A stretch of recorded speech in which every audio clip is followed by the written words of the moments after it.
प्रिय विद्यार्थियों, इसके पहले ऑनलाइन क्लास में हम आपको नींबू की खेती पढ़ा रहे थे और इसमें बहुत कुछ पढ़ा गए हैं और आपको जातियां तक हम बता गए हैं। इसी क्रम में आगे चलते हैं और आज हम आपको प्रवर्धन यानी प्रोपगेशन बताते हैं। तो ध्यान से समझिए। नींबू वर्गीय फल वृक्षों को बीज द्वारा अथवा वानस्पतिक प्रवर्धन द्वारा और लगाया जा सकता है। इसको ये दोनों विधियां हैं। बीजू पौधे देर से फल देते हैं परंतु ये अधिक सहिष्णु और दीर्घजीवी होते हैं। वानस्पतिक भागों द्वारा इनको कई तरह से लगाया जा सकता है, जैसे कलम बांधना, दाब लगाना, बूटी भेंट कलम द्वारा और चश्मा चढ़ाना इत्यादि ये विभिन्न विधियां हैं। अब आप सबसे पहले बीज द्वारा समझिए। नींबू वर्गीय फलों की अधिकांश जातियों के बीज बहुभ्रूणीय होते हैं। बीज के अंदर एक भ्रूण लैंगिक होता है तथा अन्य भ्रूण अलैंगिक होते हैं। इनकी संख्या एक से लेकर कई हो सकती है। केवल पुमोलो या सिट्रान और अमिलवेद कुछ ऐसी जातियां हैं जो एक भ्रूणीय हैं। सामान्यतया बहुभ्रूणीय जातियों के बीजों को बोने पर लैंगिक भ्रूण या अब ऐसे समझे कि या तो फिर उतना ही नहीं और यदि उगाया भी है तो कमजोर पौधे उत्पन्न होंगे। ये समझ में आ रहा कि नहीं आ रहा? एक बात और ध्यान से सुन लीजिए कि ये मैंने जो जातियां बताई आपको, इसके अलावा कुछ ऐसी जातियां हैं जो एक भ्रूणीय हैं। साधारणतया बहुभ्रूणीय जातियों के बीजों को बोने पर लैंगिक भ्रूण, जानते हैं कि नहीं, या तो ऐसा बीज उगेगा ही नहीं और यदि उगेगा भी तो कमजोर पौधे उत्पन्न होंगे। कुछ समय बाद कमजोर पौधों को निकाल दिया जाता है। इस तरह सारे पौधे एक समान गुण वाले होते हैं। बीज द्वारा तैयार किए गए पौधे अच्छे फल पैदा कर सकते हैं परंतु फल देर से आते हैं। कागजी नींबू व सतगुड़ी माल्टा के पौधे बीज से तैयार किए जाते हैं। बीज द्वारा तैयार किए गए पौधे विषाणु रोगों से मुक्त होते हैं और पाले के प्रतिरोधी होते हैं। इसके अतिरिक्त बीजों का प्रयोग मुख्य रूप से मूल ग्रंथ बनाने के लिए किया जाता है। उचित मूल ग्रंथ का प्रवर्धन बहुत महत्वपूर्ण है और इसके लिए अच्छे बीजों की आवश्यकता होती है। बीज स्वस्थ पेड़ों से लिया जाना चाहिए। अब आप ये भी समझे कि कच्चे व बहुत अधिक पके फलों से इस प्रकार के लिए गए बीज द्वारा ठीक नहीं होता है। फलों से निकलने के बाद बीजों को अच्छी तरह धोकर छाया में सुखाया जाता है।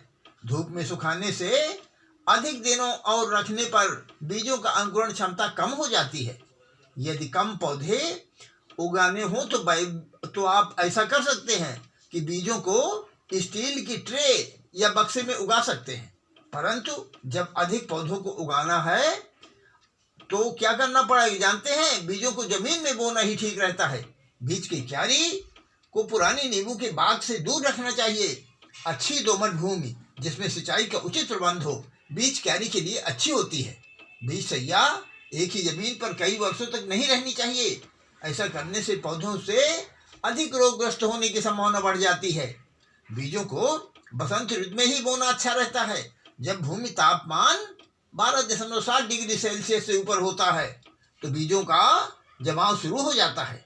अब आप इस प्रकार समझ लें कि लगभग 12 से या 12.7 से समझ लीजिए और इस प्रकार से 14.4 डिग्री सेल्सियस औसत दैनिक तापमान बीजांकुर के लिए उपयुक्त होता है। यदि फलों के बीज तुरंत ना निकाले गए हों तो उन्हें 24 घंटे पानी में भिगोकर अच्छा रहेगा बोना।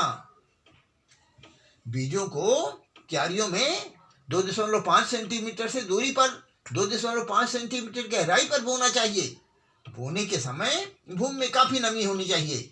बोने के बाद बीजों को बालू से ढकना अच्छा रहता है क्योंकि इससे मिट्टी में कड़ी परत नहीं बन पाती तथा आर्द्र गलन कवक यानी डैम्पिंग ऑफ फंजाई कम लगता है तथा अंकुरण में बाधा नहीं पड़ती है। उचित अवस्था में 2 सप्ताह के अंदर बीजांकुर शुरू हो जाता है। अब आप ये भी समझ लें कि इस प्रकार से आप ये समझिए कि उचित तापमान के अभाव में 4 से 6 सप्ताह तक का भी समय लग सकता है।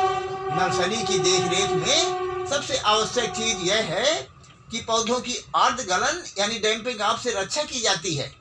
अधिक नमी, छाया तथा बीजों की, अब ये समझें आप कि घनी बुआई इस बीमारी के फैलाव में सहायता देती है। इससे बचाने के लिए नर्सरी तैयार करते समय भूमि को लगभग 0.2% सांद्रता वाले घोल से तर कर देना चाहिए।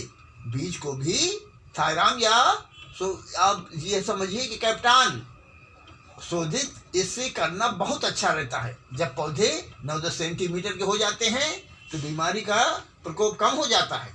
नर्सरी में बीज 2 वर्ष तक रखी जाती है। बुआई के समझ लीजिए कि इसके बाद में पौधे 0.5 से 1 सेंटीमीटर व्यास के हो जाते हैं तो उन्हें बीज क्यारी से निकालकर दूसरी क्यारियों में लगा देना चाहिए। नए स्थान में लगाते समय केवल स्वस्थ व प्रबल पौधे ही चुनना चाहिए। छोटे तैयार बीज या आप ऐसे समझ लीजिए कि जो बीमार पौधों को छांट देना चाहिए या छोटे पौधों को छांट देना चाहिए। नर्सरी में भी पौधों की अच्छी देखरेख होनी चाहिए और जब पौधे उचित आकार के हो जाएं तो उन पर चश्मा चढ़ा देना चाहिए। अब आप वानस्पतिक भागों द्वारा समझिए कैसे प्रसारण करते हैं तो कलम द्वारा समझिए। लेमन, लाइम व मीठे नींबू का प्रवर्धन कलम द्वारा किया जाता है। कलम के लिए 3 तरह की शाखाओं का प्रयोग किया जाता है, जैसे परिपक्व, अर्ध परिपक्व व मुलायम। लेमन व लाइम की 15 से 20 सेंटीमीटर लंबी परिपक्व शाखा कलम के लिए प्रयोग की जाती है। जिन स्थानों पर कुहासा यानी मिस्ट उपकरण की सुविधा हो वहां पर जानते हैं क्या करना चाहिए। अर्ध परिपक्व व मुलायम शाखाओं को भी प्रयोग में लाया जा सकता है। कलम के लिए शाखा चुनते समय यह ध्यान रखना चाहिए कि यह स्वस्थ हो। कलम का निचला हिस्सा गांठ से समझ लीजिए कि 2 मिलीमीटर नीचे हो और इसमें बिल्कुल सीधा काटना चाहिए। कलम को अच्छी तरह तैयार भूमि में लगा देना चाहिए। कलम का 3/4 भाग भूमि में तथा 1/4 भाग बाहर रखना चाहिए। कलम लगाने का उपयुक्त तो समय मार्च, अप्रैल व जून, जुलाई माह है। इसी तरह प्रकार डब्बा अथवा गूटी बांधना समझिए। लेमन, लाइम व मीठे नींबू का प्रदर्शन। अब इस बात समझ लीजिए कि ये जो हमने बताए हैं ना तो इनका जो आप प्रोपोगेशन करेंगे तो कैसे करेंगे, इन विधियों से भी किया जा सकता है। जैसे हमने आपको बताया, जैसे गूटी बांधने का उपयुक्त समय फरवरी मार्च में व जून जुलाई में है। डब्बा लगाने का उपयुक्त समय जुलाई माह में है। इसी प्रकार आप चश्मा चढ़ाना समझिए। यह नींबू के प्रवर्धन की सबसे अधिक प्रचलित और सरल विधि है। टी और ढाल चश्मा चढ़ाने की विधियां काफी सफल हैं। प्रवर्धन के लिए 2 मूल ग्रंथों पर कलिका चढ़ाने के समय कलिका के साथ लकड़ी का लगा होना अधिक लाभप्रद सिद्ध हुआ है। लाइम की कलिका के साथ लकड़ी का लगा रहना आवश्यक होता है।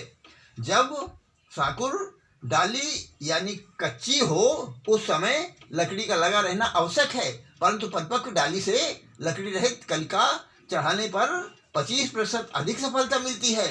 उत्तर भारत में चश्मा चढ़ाने का उचित समय मार्च, अप्रैल व अगस्त, सितंबर माह है। पश्चिम भारत में चश्मा चढ़ाने का कार्य किसी भी समय किया जा सकता है जबकि पौधे तीव्र वृद्धि में हों। फिर भी अक्टूबर, नवंबर वहाँ के लिए उपयुक्त समय है। अब आप प्रश्न लिखिए जिसका कि उत्तर लिख करके हमारे पास भेजना है।